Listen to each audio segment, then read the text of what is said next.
Welcome. We will begin shortly.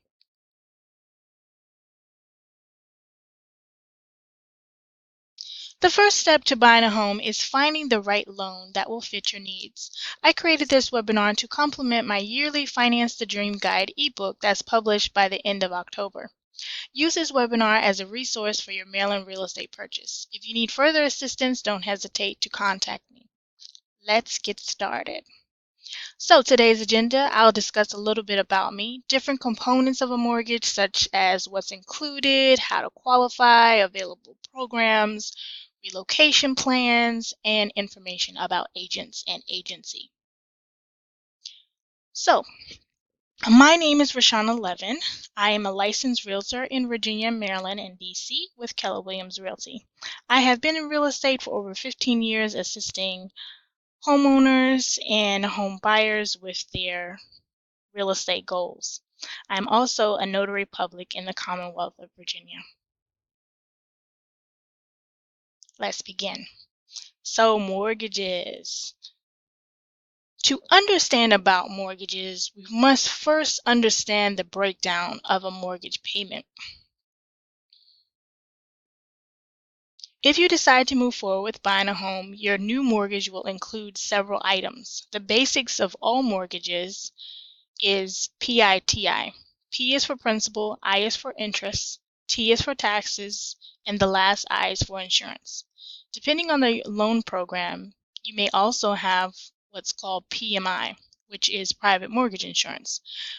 PMI is the insurance that protects your lender in the event that you default on your mortgage loan. FHA, conventional, and rural housing all have PMI.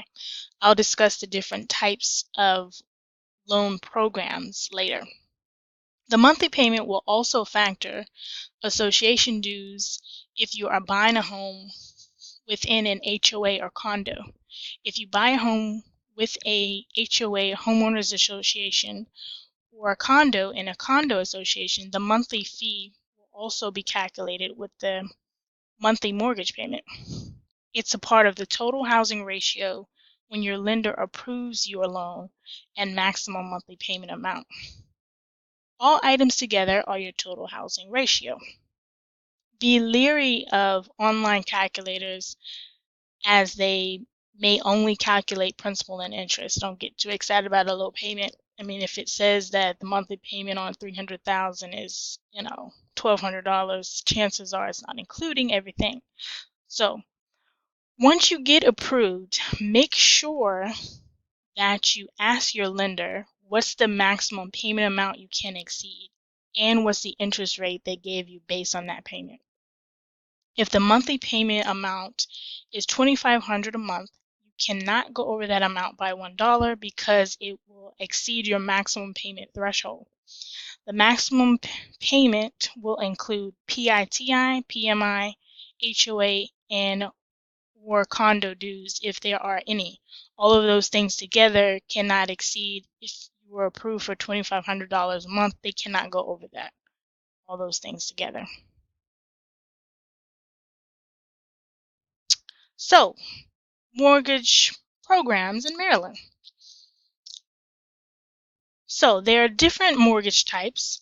There are 4 basic mortgage types. So there's conventional loans, FHA, VA, and rural housing.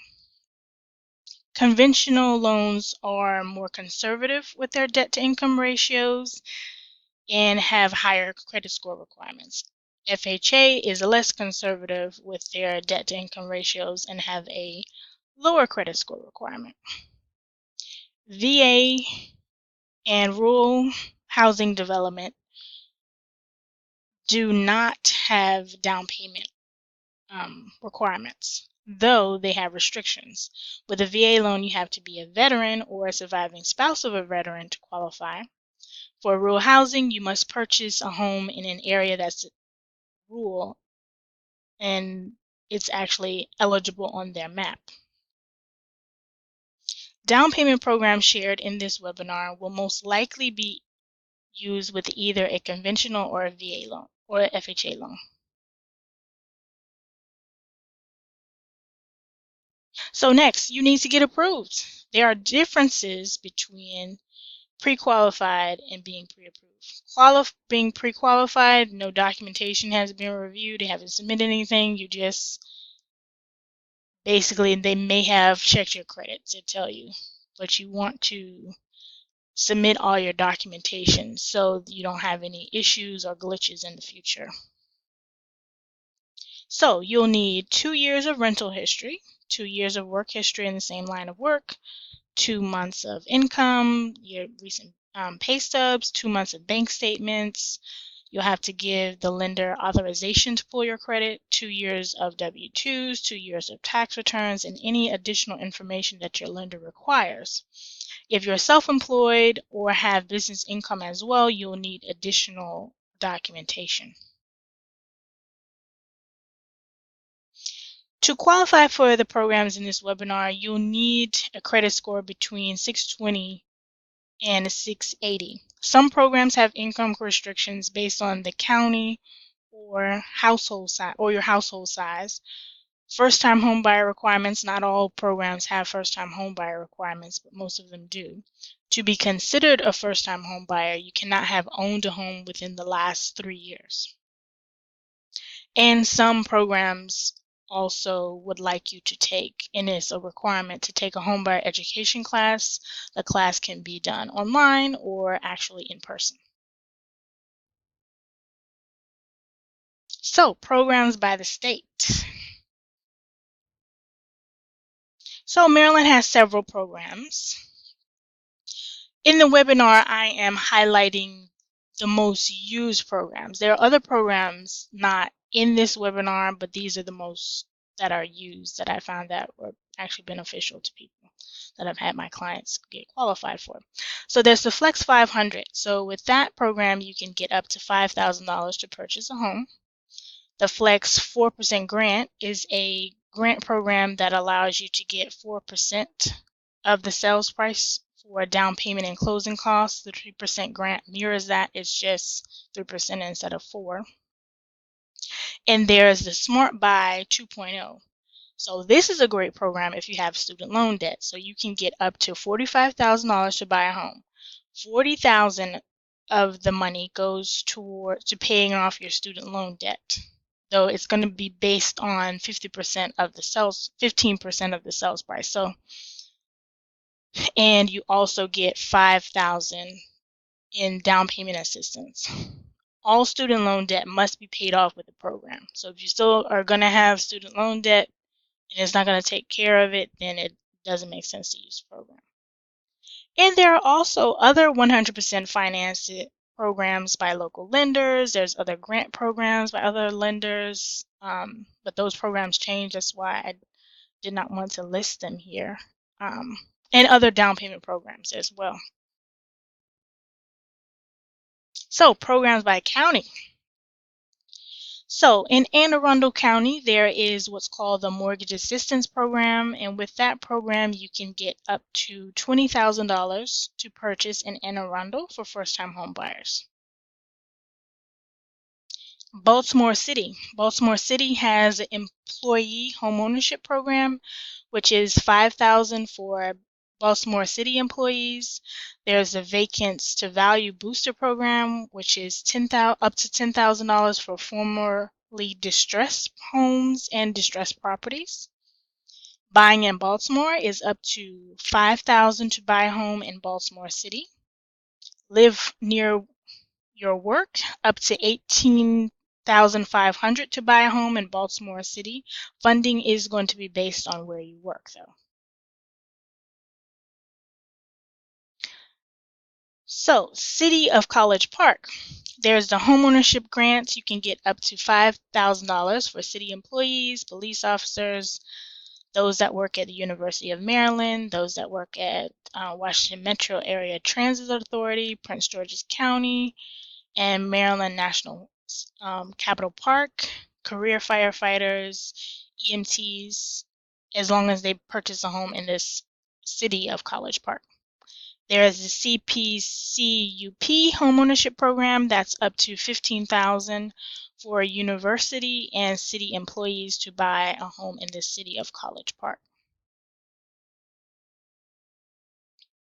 In the city of Rockville, there's what's called the REACH program that up to $12,000 to purchase a home in the city of Rockville. Charles County has the first-time homebuyer settlement expense loan, which is up to $6,000 to purchase a home there. They have the house for keys for employees, which is up to $7,500 to purchase a home for Charles County government employees.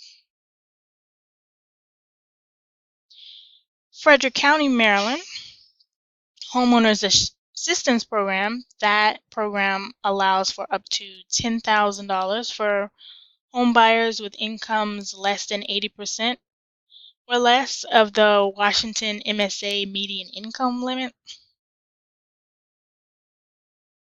Howard County has several programs. So there's the Home Starter program, up to $40,000 for down payment and closing costs. 10% of the money has to go towards down payment. There's the Homesteader program, up to $25,000 for down payment and closing costs. The Dream Maker program, up to $15,000 for down payment and closing costs. There's the Revitalization program. That program is $25,000 for down payment and closing costs to buy a home in 21045 or 20723 zip codes, and the home must be pending foreclosure or has been foreclosed on. There's the Workforce Initiative that is up to $4,300 for the 50% of the transfer and recordation taxes at closing. So in Montgomery County, there are two programs. There's Montgomery Homeownership Program 4. The program has recently been changed. So there is up to $25,000 to buy a home there with using that program. Mortgage Purchase Program, up to $10,000 to purchase a home in Montgomery County, Maryland. Next, Prince George's County. So there's the Pathway to Purchase, up to $10,000 to buy a home in Prince George's County. There is a 10-year resident requirement where the funds must be repaid if the home is sold, the property is refinanced, or transferred. So, programs by profession. There are additional programs for certain professions. If you're a teacher, police officer, firefighter, EMT, doctor, veteran, pharmacist, veterinarian, nurse, self-employed, and other professions. For more information on your profession, give me a call, 240-284-4114. So, how much money do you need to buy a house? So, you need at least 1% of the sales price. You need money for your inspections, for radon if you decide to get it, termite, home appraisal, and other costs. So your earnest money deposit, if it's $300,000, would be $3,000, which is 1%. Inspections are going to run you about $500. Appraisal is about $500. So you'll need at least $4,000. So when should you start the process? From start to finish, I would say if you're on a month-to-month lease, I would say at least 60 days before the lease ends. If you're on a yearly lease, 90 days before the lease ends. Though this timeline will change based on the type of program you have. So from start to finish, the entire process, I've seen it done in less than 21 days. And it could take up to 3 or 4 months, depending. Though the timeline is going to depend on several factors. The loan program you choose, the available housing inventory based on where you want to live, and the lender you chose. Remember, you must have your final closing disclosure from your lender at least 3 days before you won't close. So the first part of the process, you get pre-approved, then you find a home, you do your inspections, appraisals done, then your file goes through underwriting, and then you get your closing disclosure. You get your closing disclosure. If the most important phrase of buying a home is clear to close. If you don't hear that phrase and you don't get your closing disclosure, you're not closing because you are not clear to close. So, when will your first mortgage payment be due after you buy a house? So, your first payment will be based on when you close on your home. For example, if you close between June 1st to the 5th, your mortgage payment will be July 1st. If you close on your home between June 6th and the end of the month, your first mortgage payment will be on August 1st. Remember, there are no closings on Saturday, Sunday, or holidays. Let's talk agency. So, who represents who? The agent and agency with the sign in the yard are the listing agent and the listing broker. They represent the homeowner who's selling the home. In Virginia and DC, a listing agent is allowed to represent both a buyer and seller if both parties agree. Though no advice or guidance can be given during this transaction in this dual agency situation. It's best to hire an agent as your advocate that will work for you as your buyer's agent. A buyer's agent will assist with all negotiations, scheduling, handling contracts, addendums, and other things that you need during your home purchase. A designated agency could occur if you decide to purchase a home listed by the same broker that your agent is with. The same broker employs both agents, but the transaction is of the agents they work independently of each other.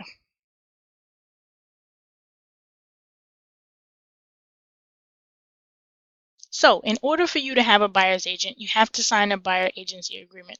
Without an agreement, technically, the agent works for the seller. Keep in mind that all agreements can be terminated. Make sure you read the terms of your agreement. This statement is for educational purposes only. It is not to sway you from your current affiliation if you are already hired by an agent for education. A buyer's agents are paid by the seller or a new home builder. You can have an agent if you go to a new home site. The builder pays us. The fee that the agent earns is determined by either an amount or percentage listed in the agreement. If the fee in the agreement is more than the total commission being offered to the agent, you will be responsible for paying the difference at closing as a part of your closing costs. For example, if in your buyer agency agreement it states that the agent is charging you 3.5% of the sales price, and the compensation being offered to the agent from the other side, the listing broker or builder, is 2.5%. You would be responsible in this scenario for 1%. So I hope this was informative, and I thank you for watching Buying a Home in Maryland. Make sure you subscribe to my channel, comment, and give this video a thumbs up. I'm Realtor Levin with Keller Williams Realty.